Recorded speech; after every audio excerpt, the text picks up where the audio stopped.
اقرأوا القرآن لكتاب الله. أعوذ بالله من الشيطان الرجيم.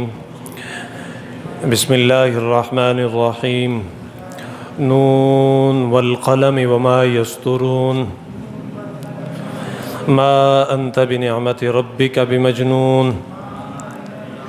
وإن لك لأجرا غير ممنون. وإنك لعلى خلق عظيم. فستبصر ويبصرون بأيكم المفتون. إن ربك هو أعلم بمن ضل عن سبيله وهو أعلم بالمهتدين. فلا تطع المكذبين ودوا لو تدهن فيدهنون. ولا تطع كل حلاف مهين هماز مشاء بنميم مناع للخير معتد أثيم عتل بعد ذلك زنيم أن كان ذا مال وبنين. إذا تتلى عليه آياتنا قال أساطير الأولين. سنسمه على الخرطوم. إنا بلوناهم كما بلونا أصحاب الجنة إذ أقسموا ليصرمنها مصبحين ولا يستثنون. فطاف عليها طائف من ربك وهم نائمون. فأصبحت كالصريم. فتنادوا مصبحين أن اغدوا على حرثكم إن كنتم صارمين. فانطلقوا وهم يتخافتون ألا يدخلنها اليوم عليكم مسكين. وغدوا على حرد قادرين. فلما رأوه قالوا إنا لضالون بل نحن محرومون. قال أوسطهم ألم أقل لكم لولا تسبحون. قالوا سبحان ربنا إنا كنا ظالمين. فأقبل بعضهم على بعض يتلاومون. قالوا يا ويلنا إنا كنا طاغين. عسى ربنا أن يبدلنا خيرا منها إنا إلى ربنا راغبون.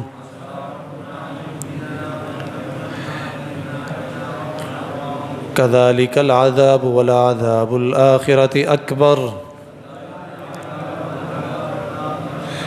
لو كانوا يعلمون. صدق اللہ العظیم.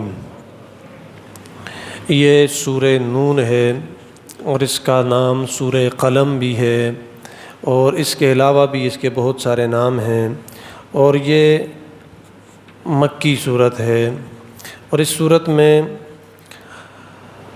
52 آیات ہیں، 2 رکوع ہیں اور یہ دوسرے نمبر پر نازل ہوئی. اس سے پہلے ایک صورت نازل ہوئی تھی جس صورت کا نام ہے سورہ علق. اقرأ بسم ربک الذی خلق. یہ قرآن کی پہلی نازل ہونے والی صورت ہے. اس کے بعد دوسرے نمبر پر یہ صورت نازل ہوئی. اس کے بعد تیسرے نمبر پر سورہ مزمل انشاءاللہ اسی سے بارے میں پڑھیں گے.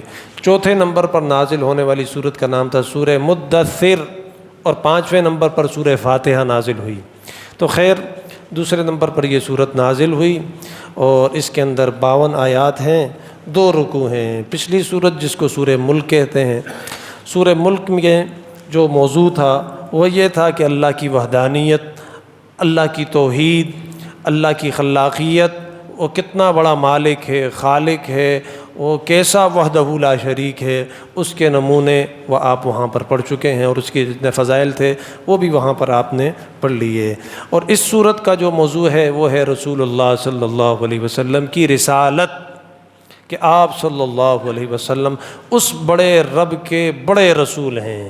اس صورت میں رسالت کے بیان کے ساتھ ساتھ کچھ واقعات بھی ہیں، دوزخیوں کا اور جنتیوں کا تذکرہ بھی ہے، اور اسی طرح مچھلی والے پیغمبر جن کو حضرت یونس کہا جاتا ہے ان کا واقعہ بھی اس صورت میں ذکر ہے۔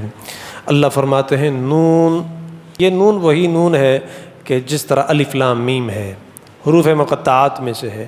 یہ اسی طرح ہے کہ جس طرح قاف ہے، کاف ہا یا عین صاد ہے، الف لام را ہے، تو یہ اسی طرح ہے نون حامیم کی طرح حروف مقطعات۔ لیکن بعض مفسرین کہتے ہیں کہ اس نون سے مراد مچھلی ہے۔ نون عربی میں مچھلی کو بھی کہتے ہیں، کیونکہ اس صورت میں مچھلی والے پیغمبر کا ذکر ہے، تو اس لیے اللہ فرماتے ہیں نون وہی مچھلی۔ اور بعض مفسرین کہتے ہیں کہ نون دوات کو کہتے ہیں، دوات جس میں سے سیاہی لے کر لکھا جاتا ہے، تو نون یہ بہت سارے اس کے مطلب ہیں۔ تو والقلم، اور قسم ہے قلم کی، اگر دوات ہو تو یہ قلم کی، دوات اور قلم ان کا آپس میں تعلق ہے، قسم ہے قلم کی، وما یسترون، اور اس چیز کی کہ جو وہ قلم لکھ رہی ہے۔ اس کی بہت ساری تفسیریں کی گئی ہیں۔ ایک تفسیر تو یہ ہے کہ قلم سے مراد کون سی قلم ہے، اور وہ لکھنے سے مراد کون سا لکھنا ہے جس پر اللہ نے قسم اٹھائی ہے۔ ایک تفسیر یہ ہے کہ قلم سے مراد وہ قلم ہے جس قلم کو اللہ نے سب سے پہلے پیدا کیا۔ اول ما خلق اللہ القلم، سب سے پہلے اللہ نے قلم کو پیدا کیا۔ جتنی چیزیں ہیں چیزوں میں سے سب سے پہلے قلم کو پیدا کیا، اور یہی احادیث کی کتابوں میں ہے۔ اس کے علاوہ لوگوں نے جو فضول باتیں مشہور کی ہیں کہ اللہ نے نور کو پیدا کیا اور دودھ کو پیدا کیا اور اس کو کیا اور سرور کو پیدا کیا، یہ سب ڈگوسلے ہیں۔ اصل یہ ہے کہ اللہ نے سب سے پہلے قلم کو پیدا کیا چیزوں میں سے، تو اس قلم کی قسم کہ جو تقدیر کو لکھنے والا قلم ہے، اس قلم کی قسم۔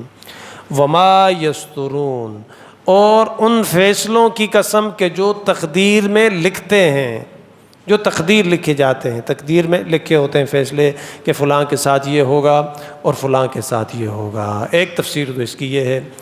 اور بعض مفسرین کہتے ہیں کہ قلم سے مراد وہ قلم نہیں ہے کہ جس کے ساتھ تقدیر لکھی جاتی ہے، اور وہ فیصلوں سے مراد اور جو لکھا جانے والا ہے اس سے مراد وہ لکھنا نہیں ہے جو تقدیر کا لکھنا ہے، بلکہ قلم سے مراد ہر وہ قلم جو عام قلم ہے۔ جس طرح میرے پاس یہ قلم ہے، یہ قلم ہے، بس قلم سے مراد قلم ہے عام قلم، اور لکھنے سے مراد وہ تقدیر کے فیصلے نہیں بلکہ عام لکھنا ہے۔ تو جب اس کی تفسیر یہ ہوگی کہ قلم سے مراد عام قلم ہے اور لکھنے سے مراد عام لکھنا ہے، تو پھر اس کا مطلب کیا ہوگا؟ اس کا مطلب یہ ہے کہ اس صورت میں آگے کافروں کی طرف سے رسول اللہ صلی اللہ علیہ وسلم پر کیا جانے والا ایک اعتراض، وہ اعتراض یہ تھا، وہ آپ صلی اللہ علیہ وسلم کو دیوانہ کہتے تھے، پاگل کہتے تھے، مجنون کہتے تھے کہ یہ پاگل ہے، دیوانہ ہے، اسے کسی بات کا علم نہیں ہے، اور در حقیقت یہ آپ صلی اللہ علیہ وسلم پر سب سے بڑا اعتراض تھا۔ تو اللہ نے اس اعتراض کی تردید کی ہے کہ ختم کیا ہے۔ اللہ فرماتے ہیں قسم ہے اس قلم کی کہ جو تقدیروں کو لکھتا ہے اور فیصلے لکھتا ہے، اس تقدیر کے قلم نے یہ لکھ دیا ہے کہ یہ پیغمبر پاگل نہیں ہے۔ اور دوسرا مطلب یہ ہے کہ قسم ہے ہر اس قلم کی کہ جو قیامت کی صبح تک بنتا رہے گا اور لوگ اس کے ساتھ لکھتے رہیں گے، اس قلم کی قسم، وما یسترون، اور اس لکھنے کی قسم کہ تمہارے قلم تو لکھ لکھ کے سوکھ جائیں گے، خشک ہو جائیں گے، گس جائیں گے، لیکن اس پیغمبر کی تعریف اور ثنا ختم نہیں ہو سکتی۔ تو یہی مطلب ہے، یہ دو مطلب ہیں، دونوں مطلب لیے جا سکتے ہیں۔ نون سے مراد بس نون ہی ہے، اللہ ہی بہتر جانتے ہیں کہ اس کا کیا مطلب ہے۔ اور جو دوسرے دو مطالب ہیں میں نے آپ کے سامنے بیان کر دیے، یا تو اس نون سے مراد دوات ہے یا اس نون سے مراد مچھلی ہے، لیکن صحیح بات یہی ہے کہ نون سے مراد اللہ اور اس کے رسول سمجھتے ہیں یہ حروف مقطعات ہیں، ان کا کیا مطلب ہے۔ اور حضرت ابن عباس رضی اللہ تعالیٰ عنہ فرماتے ہیں کہ نون سے مراد اللہ کے نام ہے، ہی من اسماء اللہ تعالی، یہ اللہ کے نام ہیں۔ اللہ کے بہت سارے نام ہیں جن کے اندر نون آتا ہے۔ اللہ ناصر، اللہ مدد کرنے والے ہیں، اللہ نصیر، اس طرح اور بہت سارے نام، اللہ نور، اللہ نور السماوات والارض، تو اس سے وہ ہے۔ اور دوسرا اس صورت میں یہ ہوگا کہ اس کی ہر آیت میں نون ہے، آپ دیکھتے رہیں آخر تک جتنی آیتیں آپ پڑھیں گے ان کے اندر آپ کو نون نظر آئے گا۔ یہ ایک تفسیری نکتہ ہے۔ نون والقلم، اور قسم ہے قلم کی، وما یسترون، اور اس چیز کی کہ جو وہ لکھ رہے ہیں۔ اب آپ کہیں گے کہ رسول اللہ صلی اللہ علیہ وسلم نے فرمایا کہ من احلف بغیر اللہ فقد اشرک، جس آدمی نے اللہ کے علاوہ کسی اور چیز کی قسم اٹھائی تو وہ اس نے شرک کیا۔ حالانکہ خود اللہ قسم اٹھاتے ہیں قلم کی، یہ بھی تو غیر اللہ ہے۔ تو اس کا جواب یہ ہے کہ اللہ کے لیے یہ پابندیاں نہیں ہیں، اللہ کے بندوں کے لیے یہ پابندیاں ہیں۔ اللہ جس چیز پر قسم اٹھائیں تو اس چیز کی عظمت پر دلالت ہوتی ہے، یہ ایک بات شہادت ہوتی ہے۔ تو اللہ پر یہ پابندیاں نہیں ہیں، مخلوق کے لیے یہ پابندیاں ہیں کہ وہ اللہ کے علاوہ کی قسم نہیں اٹھائیں گے۔ والقلم، اور قسم ہے قلم کی، وما یسترون، کہ اور اس کی کہ جو وہ لکھتی ہے قلم۔ اور آپ نے دیکھا کہ قلم ابتدا سے لکھتی ہے اور یہ ہمیشہ کے لیے لکھتی رہے گی۔ رسول اللہ صلی اللہ علیہ وسلم کی سیرت کوئی منظومانہ انداز میں لکھتا ہے، شاعری کے انداز میں، کوئی نثر کے انداز میں لکھتا ہے، کوئی کیا لکھتا ہے، کوئی کتاب لکھتا ہے، کوئی پیراگراف لکھتا ہے، کوئی آرٹیکل لکھتا ہے، کوئی مضمون لکھتا ہے، لیکن رسول اللہ صلی اللہ علیہ وسلم کی سیرت ہے کہ وہ ختم ہونے کا نام ہی نہیں لیتی۔ ما انت بنعمت ربک بمجنون، اللہ فرماتے ہیں آپ اے نبی آپ اپنے رب کے فضل سے دیوانے نہیں ہیں۔ یہ لوگ جھوٹ کہتے ہیں کہ یہ پیغمبر دیوانہ ہے، میں قسم اٹھاتا ہوں کہ آپ دیوانے نہیں ہیں۔ دراصل یہ مکہ کے مشرک رسول اللہ صلی اللہ علیہ وسلم پر مختلف زمانوں میں مختلف قسم کے اعتراضات کیا کرتے تھے، کبھی آپ کو جادوگر، کبھی آپ کو دیوانہ، مجنون، کبھی کیا اور کبھی کیا۔ تو انہوں نے اس وقت رسول اللہ صلی اللہ علیہ وسلم پر یہ الزام لگایا کہ آپ صلی اللہ علیہ وسلم دیوانے ہیں۔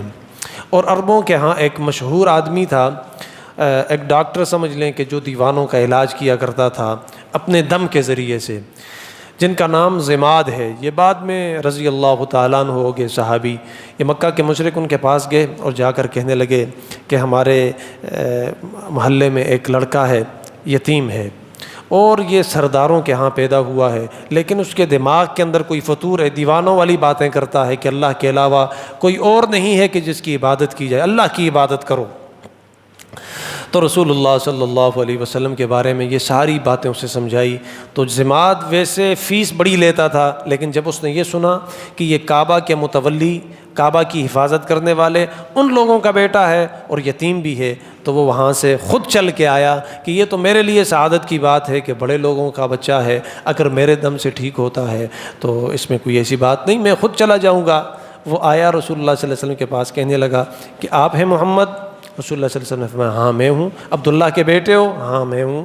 رسول اللہ صلی اللہ علیہ وسلم سے کہنے لگا کہ سنا ہے کہ آپ پاگل ہو چکے ہو۔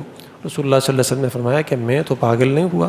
کہنے لگا کہ ہم نے یہ سنا ہے کہ تم ایسی باتیں کرتے ہو کہ جو پاگلوں والی باتیں ہیں، تو کون سی باتیں کرتے ہو ذرا مجھے بھی سناؤ، میں وہ تمہاری باتیں سنوں تاکہ مجھے پتہ چلے۔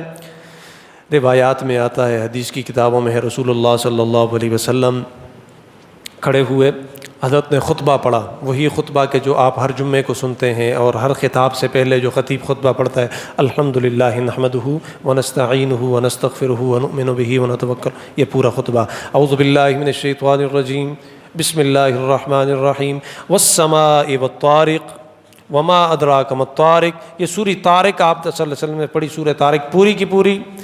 تو ضماد جو خطیب بھی تھا، ادیب بھی تھا، شاعر بھی تھا، ڈاکٹر بھی تھا، دم بھی ڈالتا تھا، جہاں دیدہ آدمی تھا، اس نے بڑے بڑے لوگوں کا علاج کیا۔ جب اس نے یہ کلام سنا تو وہ کہنے لگا یہ کلام کسی انسان کا نہیں ہو سکتا، ایسی باتیں تو کوئی پاگل نہیں کر سکتا، یہ مخلوق کا کلام نہیں ہے بلکہ خالق کا کلام ہے، اور کہنے لگا کہ مجھے بھی وہ کلمہ پڑھا دو کہ جو کلمہ آپ نے سیدنا صدیق اکبر کو پڑھایا ہے، عمر فاروق کو پڑھایا ہے، عثمان غنی کو پڑھایا ہے، علی المرتضیٰ کو پڑھایا ہے۔ تو رسول اللہ صلی اللہ علیہ وسلم نے اسے کلمہ پڑھایا، اشہد ان لا الہ الا اللہ واشہد ان محمد عبدہ ورسولہ، جس کو وہ علاج کرنے کے لیے لائے تھے، حالانکہ وہ خود مریض تھا۔ رسول اللہ صلی اللہ علیہ وسلم کے شفا خانے سے شفا یاب ہو کے رسول اللہ صلی اللہ علیہ وسلم کے صحابہ کی فہرست میں شامل ہو گیا۔ ما انت بنعمت ربک بمجنون، اے پیغمبر آپ مجنون نہیں ہیں، پاگل نہیں ہیں۔ وَإِنَّ لَكَ لَأَجْرًا غَيْرَ مَمْنُونٍ، یقیناً آپ کے لیے ایک اجر ہے جو کبھی ختم نہیں ہوگا، وہ یہی ہے کہ قیامت تک آنے والا ہر شخص آپ کی تعریف کرتا رہے گا۔ وَرَفَعْنَا لَكَ ذِكْرَكَ، ہم نے آپ کے ذکر کو بلند کر دیا۔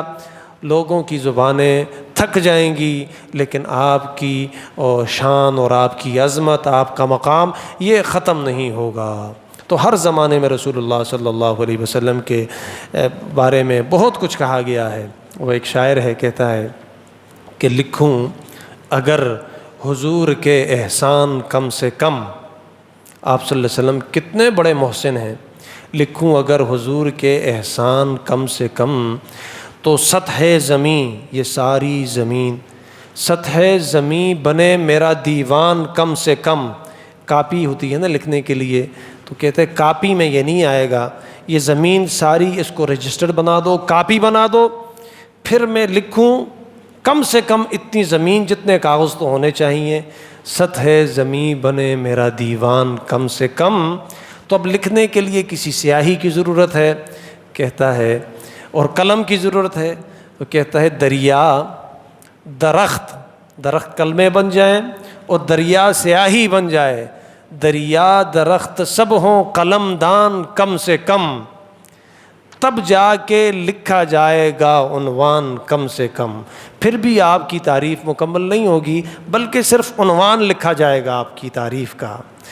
تعریف اس رسول پاک کی کیا کر سکے بشر، بعد از خدا بزرگ توئی قصہ مختصر، کہ اللہ کے بعد اگر کوئی بزرگ ہے، قابل احترام شخصیت ہے، مخلوق میں سے کسی کا رتبہ ہے تو وہ آپ صلی اللہ علیہ وسلم کا ہے۔ لیکن ہمارا عقیدہ یہ بھی نہیں ہے کہ جس طرح لوگوں کا عقیدہ ہے، بہت سارے لوگ ہوتے ہیں مشرک لوگ، وہ آپ صلی اللہ علیہ وسلم کے اس مقام کو اتنا اونچا کر دیتے ہیں کہ وہ اللہ کے ساتھ ملا دیتے ہیں۔ ہمارا عقیدہ وہ بھی نہیں ہے کہ ہم رسول اللہ میں اور اللہ میں کوئی فرق نہ کر سکیں۔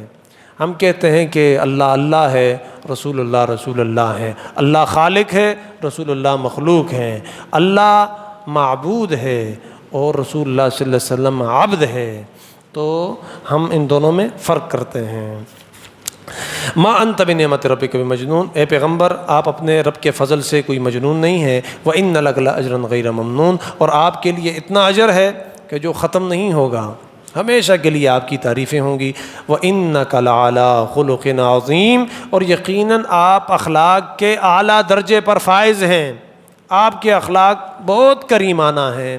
اور ہر زمانے میں رسول اللہ صلی اللہ علیہ وسلم نے ہر قسم کے لوگوں سے، اپنوں سے، بیگانوں سے، دشمنوں سے، دوستوں سے بڑے ہی اخلاق کریمانہ کا مظاہرہ کرتے ہوئے برتاؤ کیا ہے، اور اس کے بہت سارے واقعات آپ پڑھ چکے ہیں۔ قرآن کی ہر سطر، ہر آیت اس بات کی گواہی دیتی ہے کہ آپ صلی اللہ علیہ وسلم جیسا اخلاق کسی کا نہیں تھا۔ ایک عیسائی ہے جس نے ابھی ہی تھوڑا 100 سال نہیں ہوئے اس نے ایک کتاب لکھی ہے کہ دی 100، یعنی دنیا کے 100 بڑے آدمی، اس میں سب سے پہلا نام اس نے رسول اللہ صلی اللہ علیہ وسلم کا رکھا ہے۔ پھر بعد میں عیسائیوں نے اس کی گرفت کی کہ تم نے رسول اللہ صلی اللہ علیہ وسلم کا نام سب سے پہلے کیوں رکھا حالانکہ تم حضرت عیسیٰ کو مانتے ہو؟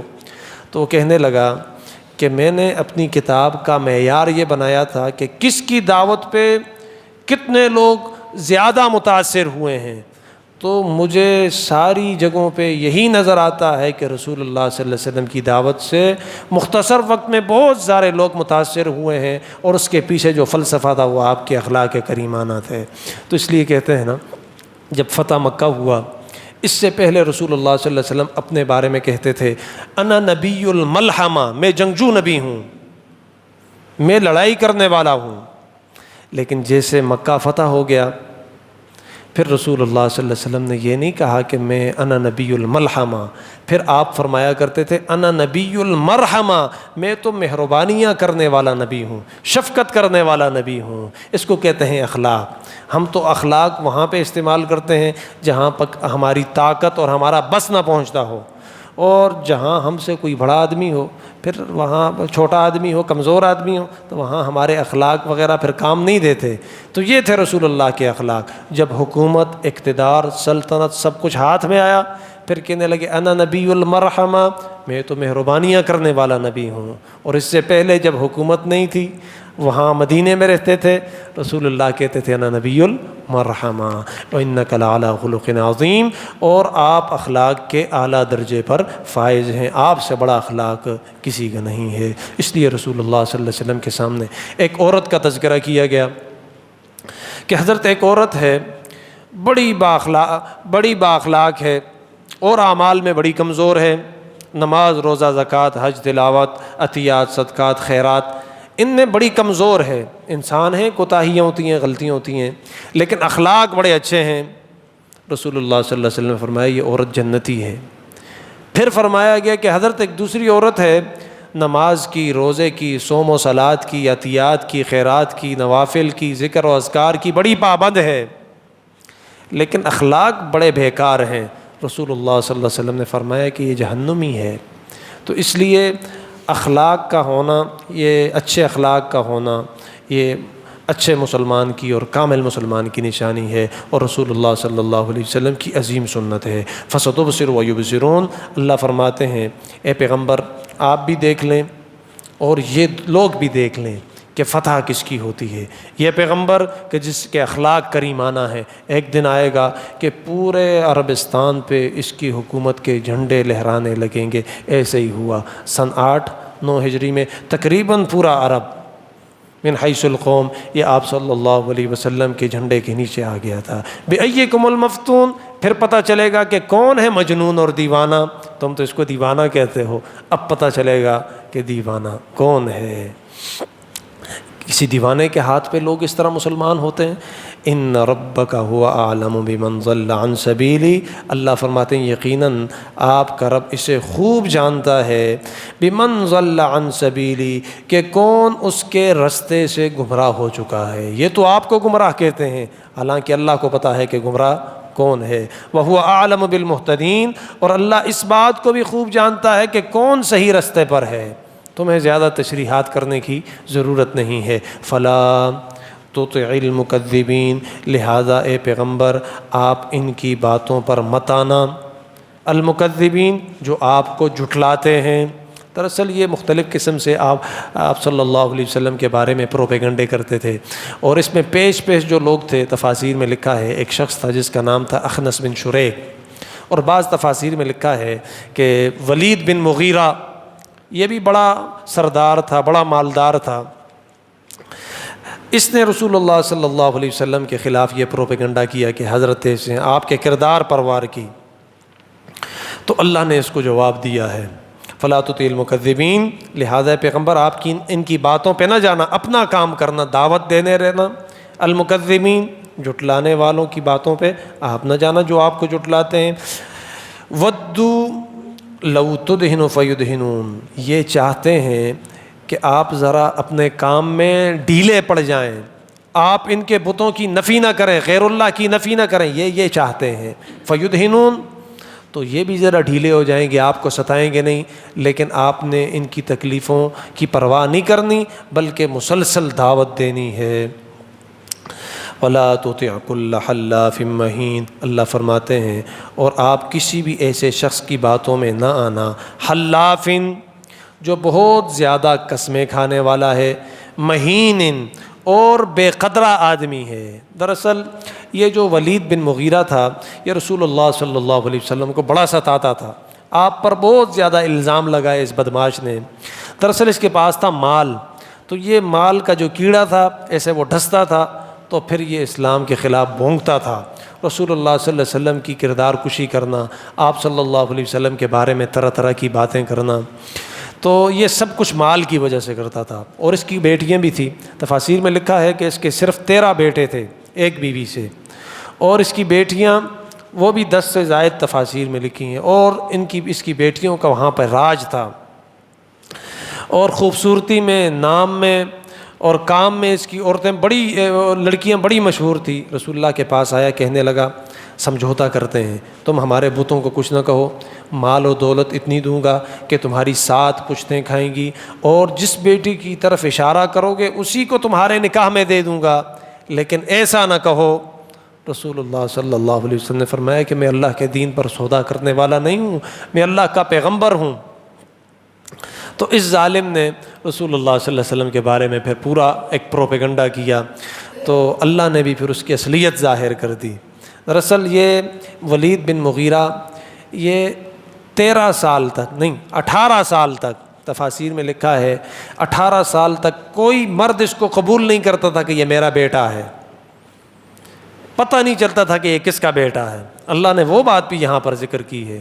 ساری باتوں میں اللہ گزارا کرتے ہیں، نرمی والا معاملہ کرتے ہیں، لیکن اگر کوئی رسول اللہ صلی اللہ علیہ وسلم کی شان میں بھونکے، اللہ ایسے شخص کو براہ راست جواب دیتے ہیں، نقد جواب دیتے ہیں۔ پھر اس کی اصلیت کھول کر رکھی اللہ نے، یہاں تک فرمایا کہ یہ حرامی ہے، اس کا نسب نچلے درجے کا نسب ہے کہ جو آپ کے بارے میں بھونکتا ہے۔ تو 18 سال تک کوئی شخص اس کے بارے میں یہ نہیں کہتا تھا کہ یہ میرا بیٹا ہے۔ 18 سال بعد مغیرہ نے کہا کہ ہاں یہ میرا نطفہ ہے، میرا بیٹا ہے، اس نے پھر اس کو قبول کیا، اور پھر بعد میں اس نے رسول اللہ صلی اللہ علیہ وسلم کے بارے میں اس طرح زبان درازی کی۔ وَلَا تُطِعْ كُلَّ حَلَّافٍ مَّهِينٍ، اللہ فرماتے ہیں اور آپ کو ایسے شخص کی باتوں میں نہیں آنا چاہیے، حلافن جو بہت قسمیں کھاتا ہے۔ یہ بہت قسمیں کھانا، بات بات پہ قسمیں کھانا اور قسمیں کھا کر سودا بیچنا، یہ شخص بھی اللہ کو بڑا ناپسند ہے۔ مہین، اور جو بے قدرہ ہو، جس کی کوئی قدر نہ ہو، منہ پر تو لوگ اسے کہتے ہوں، واہ واہ کرتے ہوں، لیکن پیچھے سے لوگ کہیں کہ یہ تو وہی ہے کہ جس کا باپ بھی کوئی نہیں، 18 سال تک اس کے باپ کا بھی پتہ نہیں تھا۔ حمازن، یہ تانا دینے والا ہے، مشاء بنمیم، اور یہ لوگوں کی چغلیاں لگاتا ہے۔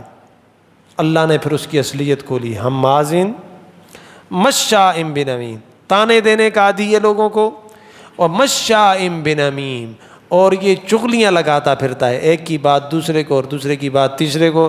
اس کا یہ کردار ہے کہ وہ آپ کے صاف کردار پر وار کرتا ہے، حالانکہ اپنے کردار کو نہیں دیکھتا۔ مناع للخیر، بلائی سے روکنے والا ہے۔ معتد اثیم، اور زیادتی کرنے والا ہے، اثیم، اور گناہوں میں آگے بڑھنے والا ہے، بدعملہ ہے۔ عتل، ابھی بھی اللہ کا غصہ ٹھنڈا نہیں ہوا، اللہ فرماتے ہیں عتل، بد مزاج ہے۔ بعد ذالک زنین، اس کے بعد یہ کہ یہ نچلے نسب والا ہے، حرامزادہ ہے، کہ جو میری پیغمبر کی شان میں بھونکتا ہے۔ تو اس لیے علماء نے یہاں سے ایک مسئلہ نکالا ہے کہ جو شخص بھی رسول اللہ صلی اللہ علیہ وسلم کی گستاخی کرے تو زیادہ کھود کھرید کی ضرورت نہیں ہے، سمجھ لو کہ یہ حرام زادہ ہے، یہ نطفہ حرام ہے، اس لیے یہ رسول اللہ صلی اللہ علیہ وسلم کی پاک ذات پر بھونکتا ہے۔ آسان سی مثال ہے، تعریف ہے اور پہچان ہے جو اللہ نے قرآن کے اندر ذکر کر دی ہے۔ عتل بعد ذالک زنیم ان کان ذا مال و بنین، صرف اس وجہ سے کہ یہ بڑا مالدار ہے، بڑا مالدار ہو گیا تو کیا ہو گیا، یہ رسول اللہ پہ بھونکے گا، اب رسول اللہ کے دین کو برا بھلا کہے گا۔ وبنین، اور اولاد والا ہے، بیٹوں والا ہے، تو بیٹے تمہارے پاس آ گئے، مال آ گیا، تو اب اس کا مطلب یہ ہے کہ تم رسول اللہ کے دین کے اوپر بھونکو گے، رسول اللہ کے بارے میں بات کرو گے۔ اذا تتلی علیہ آیاتنا، جب ان کے سامنے تلاوت کی جاتی ہیں، اس کے سامنے تلاوت کی جاتی ہیں ہماری آیتیں، تو کیا کہتا ہے؟ کہتا ہے اساطیر الاولین، یہ پچھلے لوگوں کے قصے کہانیاں ہیں، ہماری آیتوں کا مذاق اڑاتا ہے۔ سنسمہ علی الخرطوم، اللہ فرماتے ہیں ان قریب نسمہ، ہم داغ دیں گے، داغ لگا دیں گے، علی الخرطوم، اس کی سونڈ پر۔ خرطوم ہاتھی کی سونڈ کو کہتے ہیں، یہاں پر اس کی ناک کو سونڈ کہا گیا ہے بطور اہانت کے، کہ اس کی بے عزتی ہو جائے، کہ لمبی ناک والا یہ رسول اللہ صلی اللہ علیہ وسلم پر عیب لگاتا ہے۔ سنسمہ ان قریب اس داغ کو آگ کے انگارے کے ساتھ داغ دیا جائے گا، الخرطوم سون پر۔ انا بلوناہم، اب آگے اللہ ایک واقعہ ذکر کرتے ہیں۔ دراصل یہ جو مکہ کے لوگ تھے یہ کہتے تھے کہ اگر ہم اللہ کو پسند نہ ہوتے تو اللہ ہمیں مال کیوں دیتا؟ تو اللہ نے ایک مثال ذکر کی ہے۔ اللہ فرماتے ہیں یہ تو نہیں ہے کہ اللہ کو جو پسند ہو اللہ اسے مال دے دے۔ حدیث میں ہے رسول اللہ صلی اللہ علیہ وسلم نے فرمایا کہ اللہ مال اس شخص کو بھی دیتے ہیں کہ جو اللہ کو پسند نہ ہو، اور اس کو بھی دیتے ہیں جو اللہ کو پسند ہو، لیکن اللہ دین اس شخص کو دیتے ہیں کہ جو صرف اللہ کو پسند ہو، اللہ اپنے ناپسندیدہ شخص کو دین نہیں دیتے۔ تو اس لیے اللہ نے ایک مثال ذکر کی ہے، واقعہ ذکر کیا ہے پچھلی قوموں کا کہ جن کو اللہ نے مال دیا تھا تو انہوں نے مال کو ہی سب کچھ سمجھا تھا، تو پھر اللہ نے ان کو کس طرح تباہ کیا۔ اللہ فرماتے ہیں انا بلوناہم کما بلونا اصحاب الجنہ، ہم نے ان مکہ والوں کو آزمائش میں ڈال دیا ہے، کما بلونا اصحاب الجنہ، جس طرح کہ ہم نے ایک باغ والوں کو مال دے کر آزمائش میں ڈالا تھا۔ وہ باغ کہاں تھا؟ تفاسیر میں لکھا ہے کہ یمن کے شہر صنعاء میں ایک باغ تھا، اور یہ باغ بڑا مشہور باغ تھا۔ عبداللہ ابن مسعود رضی اللہ تعالیٰ عنہ فرماتے ہیں کہ اس باغ میں جو انگور لگتے تھے اس انگور کا ایک گچھا اتنا ہوتا تھا کہ خچر کے آدھے طرف آدھا گچھا اور آدھا دوسری طرف ایک گچھا اتنا بڑا ہوتا تھا۔ تو اللہ اس کی مثال دیتے ہیں کہ وہ باغ ہم نے بطور آزمائش کے دیا تھا۔ کبھی کبھی اللہ پاک مال بھی بطور آزمائش اور امتحان اور پرکھنے کے لیے دیتے ہیں کہ یہ مال کے حقوق ادا کرتا ہے کہ نہیں کرتا۔ اذ اقسموا، اللہ اب وہ واقعہ بیان کرتے ہیں کہ جب اس باغ والوں نے قسم اٹھائی ایک دن کہ لیسرمنھا مصبحین، کہ صبح ہوتے ہی ہم اس باغ کا پھل توڑ کر لے آئیں گے پھر بیچیں گے، کیونکہ بڑا نایاب پھل ہے، جب لوگ دیکھیں گے پیسے بھی زیادہ دیں گے۔ ولا یستثنون، لیکن انہوں نے انشاءاللہ نہیں کہا، کلمہ استثناء نہیں کہا، انشاءاللہ نہیں کہا۔ فطاف علیہا طائف من ربک، پھر اس طرح ہوا کہ اللہ کی طرف سے ایک گھومنے والی بلا، ایک آفت آئی، وہ اس پہ گھومنے لگی۔ فطاف علیہا، گھومنے لگی ایک بلا، علیہا اس باغ پر، طائف گھومنے والی، من ربک تمہارے رب کے حکم سے، وہم نائمون اور ان کی حالت یہ تھی کہ یہ گھر میں سو رہے تھے۔ انشاءاللہ نہیں کہا، اور ایک بلا آئی اور وہاں پہ وہ گھومی۔ فاصبحت کالصریم، جس سے صبح وہ باغ اس طرح تھا کہ کٹی ہوئی کھیت کی طرح پڑا تھا، اس نے سب کچھ ملیاں میٹ کر دیا، اس بلا نے، اس آفت نے، اس ہوا نے، جو کچھ بھی تھی اللہ کی طرف سے آئی تھی۔ فنادوا مصبحین، جب صبح ہوئی تو انہوں نے ایک دوسرے کو آواز دی اور کہا کہ ان اغدوا علی حرثکم ان کنتم صارمین، کہ آؤ پھل توڑنے جاتے ہیں۔ صبح ہوئی، انہوں نے تو رات کو مشورہ کیا تھا، اب صبح ایک دوسرے کو جمع کرنے لگے کہ آج وہ پھل توڑ کے لائیں گے، پھر بیچیں گے، پیسے آئیں گے، یہ ہوگا وہ ہوگا۔ فانطلقوا وهم يتخافتون، چنانچہ وہ روانہ ہوئے یہ کہتے ہوئے ایک دوسرے سے چپکے چپکے، یار کسی کو پتہ نہ چلے کہ ہم باغ کی طرف جاتے ہیں، کوئی مسکین ہمارے ساتھ چلا جائے گا یا کوئی اور چلا جائے گا تو اس کو کون دے گا۔ اللہ یدخلن حل یوم علیکم مسکین، کہ آج کوئی مسکین تمہارے پاس اس باغ میں نہ آ سکے، تو اس لیے اونچی آواز سے نہیں کہنا کہ ہم صنعاء جا رہے ہیں، یمن جا رہے ہیں، وہاں سے باغ کے وہ انگور وغیرہ توڑ کے لائیں گے۔ وغدوا علی حرد قادرین، وہ بڑے زوروں سے تیز تیز چلنے لگے کہ جب تک یہ مسکین اٹھیں گے، غریب لوگ، ان سے پہلے پہلے ہم وہاں پہنچ جائیں گے۔ فلما رأوها قالوا انا لضالون، پھر جب اس باغ کو دیکھا تو کہنے لگے انا لضالون، یار ہم سے تو رستہ غلط ہو چکا ہے، یہ وہ والا باغ نہیں ہے جس کی طرف ہم آئے ہیں۔ وغدوا بل نحن محرومون، پھر کچھ دیر بعد کہنے لگے بلکہ ہم تو مکمل لٹ چکے ہیں، باغ تو وہی ہے، جب تحقیق کی یہ تو وہی جگہ ہے، ہم غلط نہیں ہوئے لیکن اب خسارے میں آ گئے۔ فقال اوسطهم الم اقل لکم لولا تسبحون، ان میں سے جو سب سے اچھا آدمی تھا وہ کہنے لگا کہ دیکھو میں نے تم سے کہا تھا نا کہ اللہ کی تسبیح کرو، لیکن تم نے اللہ کی تسبیح نہیں کی، اللہ کو یاد نہیں کیا۔ یہ مال تو اللہ کی نعمت ہوتی ہے، اس میں بہت سارے لوگوں کا حق ہوتا ہے، ان کو دینا پڑتا ہے، لیکن تم نے کہا کہ یار دینے سے کم ہوتا ہے، تسبیح میں کیا کام ہے، ہم نے لگایا، ہم نے اس کی رکھوالی کی، یہ مال ہمارا ہے، یہ ہمارا حق ہے۔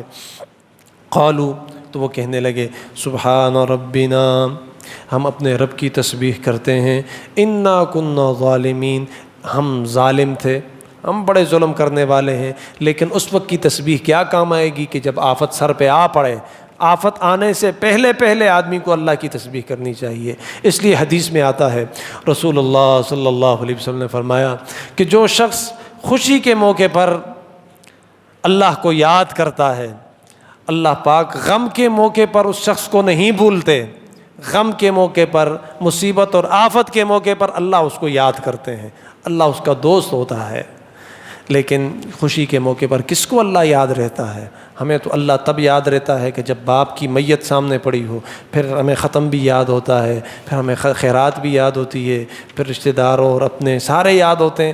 وہاں تو سب کو یاد آئیں گے، لیکن مرنے سے پہلے جب حالات ٹھیک ہیں، سب کچھ ہے، پھر کرو، اس میں مزہ ہے۔ جب کچھ نہیں ہوگا پھر اللہ بہت کچھ دے گا، وہاں تمہیں پریشان نہیں ہونے دے گا۔ قالوا، تو وہ بھی کہنے لگے سبحان ربنا، ہم اللہ کی تسبیح کرتے ہیں، انا کنا ظالمین، ہم ظالم تھے۔ فاقبل بعضهم علی بعض یتلاونون، وہ پھر ایک دوسرے کو ملامت کرنے لگے، ایک سے کہنے لگا یار میں تو تسبیح کرتا تھا، تم نہیں کرتے تھے، میں نے کہا تھا کہ غریب کو دیں گے، تم نے کہا تھا نہیں دیں گے، مسکین کو دیں گے، نہیں دیں، ایک دوسرے کو ملامت کرنے لگے کہ یہ تمہاری وجہ سے ہوا۔ قالوا یا ویلنا انا کنا طاغین، پھر سارے آخر میں متفق ہوئے اس بات پر اور کہنے لگے انا کنا طاغین، یار ہم ہی ظالم ہیں، ہم سرکش ہیں، ہم سے غلطی ہوئی ہے۔